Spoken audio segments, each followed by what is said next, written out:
संभालिए, आया तेरे द्वार पे मुझको संभालिए। दर्शन किया दिल में काले डालिए, दर्शन किया दिल में काले डालिए। घबरा के दम न तोड़ दे, घबरा के दम न तोड़ दे, बीमार आपका घबरा के दम न तोड़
तो शौनकादिक ऋषि कहते हैं सूत जी महाराज से कि प्रभु ये किस किस प्रकार के पापियों को तार सकती है। के विशुद्ध्यन्ते वदन्त मह्यम सप्ताह यज्ञेन कथामयेन। ये कैसे कैसे कितने पापी हो, ये सिर्फ साधारण पापियों को तार सकती है या फिर कितने बड़े से बड़े पापी को तार सकती है। तो कहते हैं सनकादिक ऋषि जब उन्होंने ये बात पूछी तो महाराज जी कहते हैं ये जो मानव लोग हैं ये बहुत पाप करते हैं। ये मतलब कि पापी को तो तार ही सकती है, जिसे जिंदा रहो और पाप करते रहो तो भागवत कथा सुन लो तो तर जाओगे, और अगर पाप करते करते कथा ना सुन पाए और मर गए, शायद से कथा सुनने का समय ना मिला, मर गए, अगर मरने के बाद भी कोई ये कथा सुन लेता है तो उसे भी भागवत कथा तार देती है। तो महाराज का कि ऐसा कोई है कि जिसने ये मरने के बाद कथा सुनी हो तो और वो तर गया हो? तो कहते हैं हाँ, एक पंडित जी रहते थे, आत्मदेव पंडित। कहाँ रहते थे? तुंगभद्रा नदी के तट पर। तुंगभद्रा तटे पूर्वम भूतपत्तनमुत्तमं यत्र वर्णः सधर्मेण सत्य सत्कर्म तत्परा। बोले उनका नाम क्या था? आत्मदेव नाम के पंडित थे। आत्मदेवः पुरे तस्मिन् सर्ववेद विशारद श्रोतस्मार्तेषु निष्णातो द्वितीयो इव भास्करः। विद्वानों में उनको दूसरे सूर्य के समान कहा जाता था। इतने विद्वान थे कि दूसरे सूर्य द्वितीयो एवं भास्कर, दूसरे सूर्य के समान उनको विद्वानों में कहा जाता था। बहुत विद्वान था। और पंडित जी जितने विद्वान थे उनकी धर्म पत्नी उतनी ही उल्टी थी। पंडित जी जितने सत्कर्म करते थे उनकी धर्म पत्नी क्या कि घर में एक दूसरे के घर में लड़ाई करवाना, इधर से उधर चुगली करके एक दूसरे की लड़ाई करवाना, उनके धर्म पत्नी के यही काम थे। घर के काम से फुर्सत हुई नहीं, दूसरे के घर गई और वहां जाके 4 घंटे पंचायत की और दूसरे के घर में लड़ाई करवाना। उनकी धर्म पत्नी का यही काम रहता था। लेकिन पंडित जी बेचारे बहुत शांत स्वभाव के, बहुत सीधे थे। और एक दिन पंडित जी को विचार आया। पंडित जी इतने सिर्फ और सिर्फ एक ही चीज से परेशान रहते थे कि उनके कोई संतान नहीं थे। इधर तक कि उन्होंने जो घर में पेड़ लगा रखे थे उनमें भी फूल और पत्ते भी नहीं आते थे, न फल आ रहे न उनमें फूल आ रहे। इधर जो उन्होंने गाय पाल रखी अपने यहाँ वो भी बांझ है, उसके भी कोई पुत्र नहीं, मतलब कोई बछड़ा नहीं, ना कोई बछड़ा। तो इसी चीज से परेशान थे, इसी चीज से परेशान रहते थे हमेशा। एक दिन वो जब इस चीज से ज्यादा ही परेशान हो गए तो वो चले गए वन की तरफ गए और वहां जाकर के वो एक विशाल वृक्ष के नीचे बैठकर रोने लगे। और जब वहां रोने लगे तो वहां से एक सन्यासी महाराज निकले, सन्यासी बाबा निकले। तो उन्होंने पूछा, कथम रोदसी विप्रत्वं काते चिंता बलेयसी बदत्वं सत्वरं मह्यं स्वस्य दुःखस्य कारणं। कि क्या चिंता है विप्र तुम्हें? विप्र मतलब ब्राह्मण। क्या चिंता है आपको, मुझे बताओ। कहते कि महाराज मुझे कोई संतान नहीं है। तो जब उन्होंने उसके मस्तिष्क की रेखाएं देखी तो उन्होंने कहा, तुम्हें तो 7 जन्मों तक कोई संतान नहीं है, कोई संतान नहीं होगी। बोले कि महाराज ऐसा नहीं हो सकता। क्यों नहीं संतान होगी? बोले आपको 7 जन्मों तक अगर संतान नहीं हो रही, अगली बार होगी 7 जन्मों के बाद में। बोले महाराज कुछ ना कुछ तो करो, हम आपके पैरों में पड़े हैं। बोले विधि के विधान को कोई बदल सकता है क्या? बोले महाराज सन्यासी तो सब कुछ करने में सक्षम है। बोले संत लोग जो एक बार कह दें उस बात को तो भगवान को भी मानना पड़ता है। संत अगर कोई एक बार बात कह दे तो भगवान को भी मानना पड़ता है। तो उन्होंने कहा नहीं, विधि के विधान को कोई नहीं बदल सकता। आत्मदेव पंडित जी उनके पैरों में गिर गए और कहते हैं नहीं तो मुझे आप संतान दो, वरना मैं आपके पैरों में अपने प्राण त्याग दूंगा। सन्यासी महाराज बोले ब्रह्म हत्या का पाप कौन ले? उन्होंने अपने झोली में हाथ डाला और एक फल निकाल के पकड़ा दिया। ये लो फल पकड़ो, इसे अपनी स्त्री को खिला देना, अपनी पत्नी को खिला देना और कहना ध्यान से कि हर तरीके का स्वच्छ रहें, शुद्ध रहें, एक टाइम भोजन करें, पूजा पाठ करें। और उन्होंने जाकर के वो फल अपनी पत्नी को दिया। और जब फल अपनी पत्नी को दिया तो उसके बाद में कहा उन्होंने, इसे देवी खा लो आप, इससे हमारे भी संतान पैदा होगी। कहते हैं जब धुंधली ने फल ले लिया अपने हाथ में, उनकी देवी जी का नाम था धुंधली। जब उन्होंने फल ले लिया अपने हाथ में तो वो थोड़ी देर तक तो उसे लिए रही हाथ में। उसके बाद उन्होंने सोचने लगी कि मैं फल खाऊंगी, मेरे गर्भ आ जाएगा। पंडित जी तो वहां से चल दिए कि अब हमारे भी संतान होगी। उसके बाद में वो थोड़ी देर सोचते रहे, उन्होंने फल रख दिया। उसके बाद में उनकी एक पड़ोसन थी, वो आई उनके पास, कहती हैं कि क्या हुआ बहन जी? कहती कुछ नहीं, हमारे पति देव ये फल लेके आए हैं, ये हमको दे दिया। बोले ये खा लो, इससे आपको संतान की प्राप्ति होगी। भला फल खाने से भी कई बच्चे होते हैं। तो उन्होंने कहा ये सन्यासी ने दिया है, हो सकता है हो जाए। तो बोले कि अगर हम ये खा लेंगे, फल भक्षणे गर्भास्याद गर्भणोद वृद्धिता, बोले फल खाने से हमें गर्भ आ जाएगा, और जब हमारे गर्भ आ जाएगा तो हम कमजोर हो जाएंगे, घर का काम नहीं कर पाएंगे, फिर हमें नौकरानी रखनी पड़ेगी, और वो क्या पता घर में चोरी कर ले जाए। चलो कोई नहीं, हम घर में नौकरानी नहीं रखेंगे, फल खा लिया, गर्भ आ जाएगा। उसके बाद में अगर गांव में डाकू आ गए तो हम तो भाग भी नहीं पाएंगे यहाँ से। अगर गांव में आग लग गई तो हम निकलेंगे कैसे? यहीं मर जाएंगे, जल जाएंगे। सुखदेव जी महाराज अपने माँ के पेट में 12 वर्ष तक रहे थे। बोले अगर सुखदेव जी महाराज की तरह अगर हमने भी, हमारा भी प्रसव कहीं 12 वर्ष तक रह गया तो हम तो जीते जी मर जाएंगे। और बोलने की जब बच्चा हो जाएगा तो उसको लालने पालने के लिए उसमें भी बहुत मेहनत करनी पड़ती है। हमने सुना जब बच्चा होता है नंद रानी आती है, और जब नंद रानी आती है तो क्या पता उनने घर में चोरी कर ली कहीं। तो कुल मिला के इतने टिप्पणी करने के बाद भी उसने फल नहीं खाया।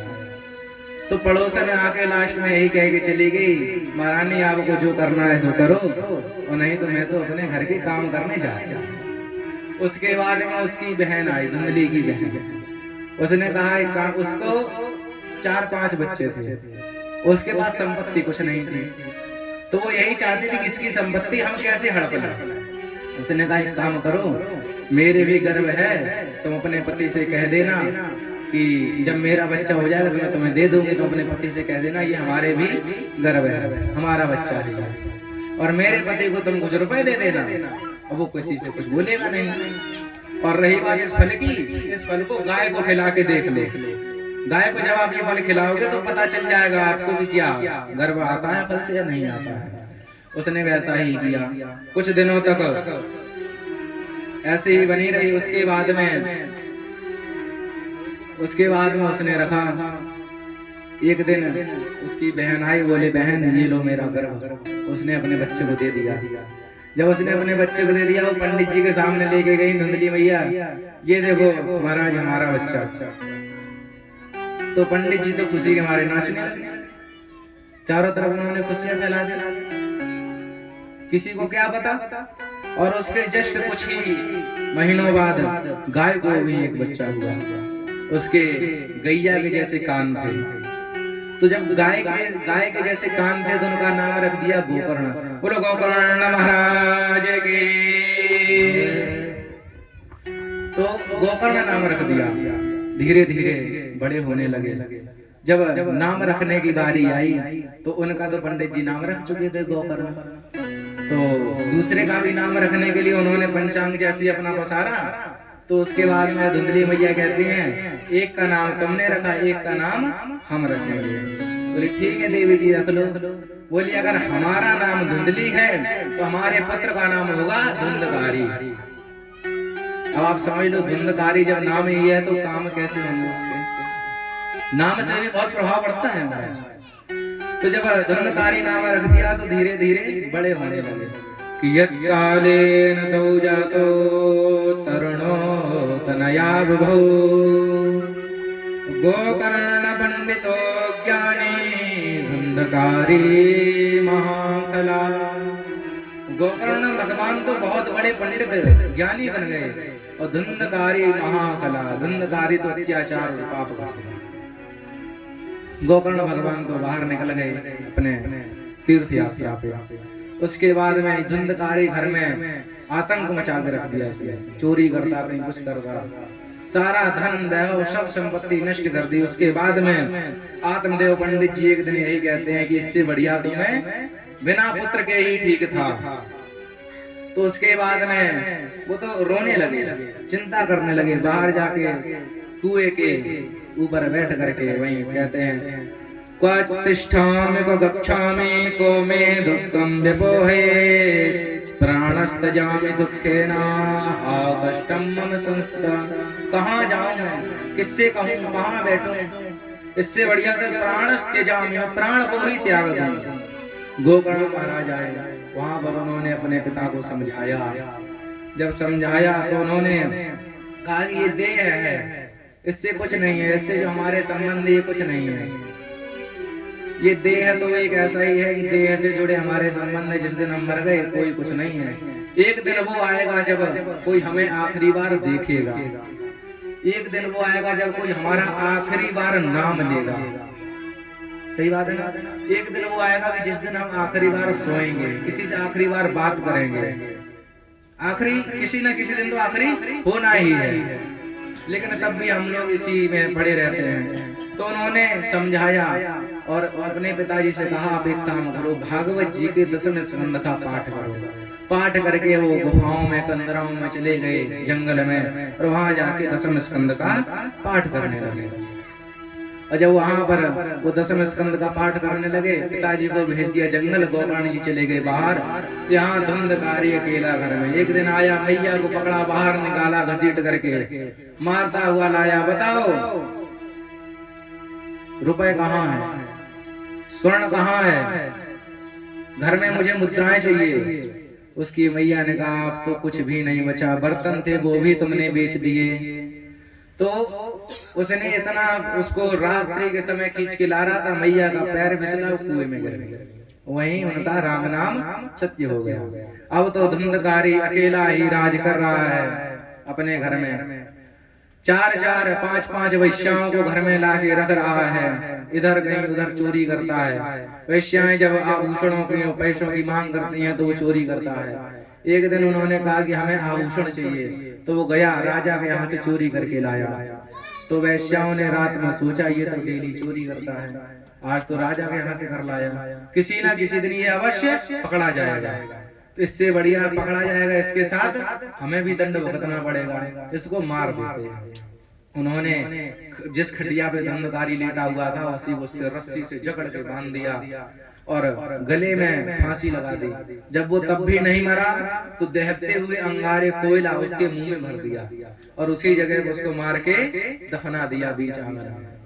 और वहीं पे सुबह जब कोई उनसे पूछता कि तुम्हारे पति कहाँ गए, हमारे पति कमाने के लिए विदेश गए हैं, अभी बाद में आएंगे। ऐसा ना स्त्रियों से तो कोई भी नहीं बच पाया है, तो धुंधकारी क्या ही बच पाएगा।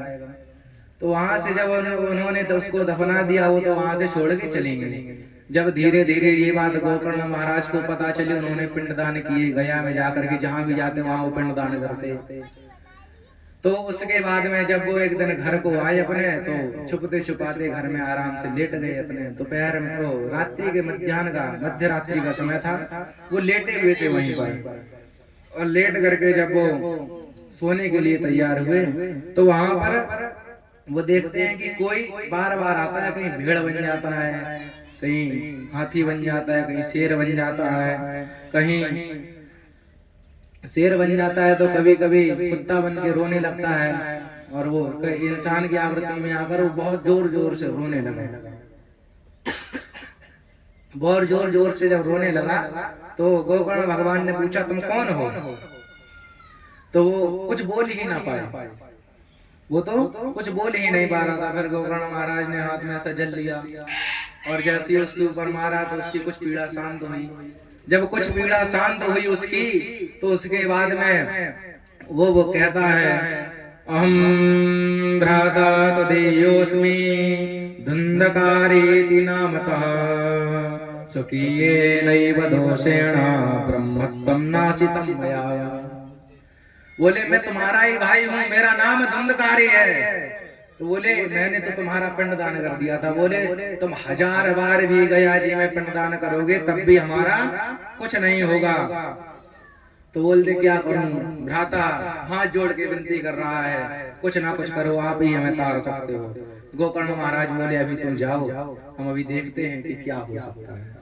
उसके बाद में जब वो देख रहे हैं सो गए, फिर वो सुबह उठे, सुबह उठ करके सूर्य नारायण को जल चढ़ाया, अर्घ दिया। अर्घ देने के बाद में उनसे स्तुति की, विनती की, कहा कि मैं अपने भाई को किस प्रकार मुक्त कर सकता हूँ। सूर्य भगवान ने कहा कि तुम एक काम करो, सप्ताह यज्ञ न 7 दिन का भागवत कथा का यज्ञ करो, उसके बाद में तुम्हारा भाई मुक्त हो जाएगा। उन्होंने ऐसा ही किया, 7 दिन का यज्ञ रखा। जिस जगह पे कथा हो रही थी वहीं पे बांस लगा हुआ था, एक 7 गांठ का बांस था, वहीं उसी में आके धंधकारी बैठ गए। भाई प्रेत तोड़ता रहता है, हवा है, वो वहीं उस बांस में आकर बैठ गया, स्थित हो गया। तो जब वो वहां आके बैठ गया, उसके बाद में जैसी प्रथम दिवस की कथा विराम हुई, गोकर्ण महाराज ने जयकारा लगाया, वृंदावन बिहारी लाल की। उसके बाद में उसकी जो बांस की पहली गांठ थी वो चटक करके फट गई उसी समय। उसके बाद में जैसी दूसरे दिन, तीसरे दिन, चतुर्थ दिन, पंचम दिन, षष्ठम दिवस 7 दिन की कथा पूर्ण हुई तो धुंधकारी एक बढ़िया पीताम्बर पहने के गोकर्ण महाराज के सामने आकर प्रणाम किया। गोकर्ण महाराज कहते हैं कौन? कहते हैं भ्राता मैं धुंधकारी, आपने जो कथा सुनाई मैं उससे तर गया। तो उसके बाद में एक बढ़िया सा प्रभु का विमान आता है, धुंधकारी उसमें बैठा था, ले जाता। तो जितने भी श्रोतागण से बैठे हुए थे वो सब यही पूछते हैं, महाराज कथा तो हमने भी सुनी है, हमें नहीं ले गया कोई इनके लिए विमान आया। तो कहते हैं तुम लोग कथा ध्यान से सुन ही नहीं रहे थे, कथा तो ध्यान से सिर्फ एक प्रेत सुन रहा था। बोले कैसे? बोले प्रेत सिर्फ कथा ध्यान से सुन रहा था, आधे लोग यहाँ के पंचायत करते हैं, किसके यहाँ क्या हो रहा है, किसकी फसल अच्छी हुई, किसका क्या अच्छा हुआ, किसके यहाँ क्या नहीं हो रहा। कुछ लोग कहते हैं यार घर में मन नहीं लग रहा, चलो पांडा में थोड़ी देर टाइम पास करते हैं। तो ऐसे करके तुम लोगों ने कथा ही नहीं सुनी। तो कहा कि अब अगले वर्ष श्रावण मास में फिर से कथा करेंगे, तब ध्यान से सुनना। अगले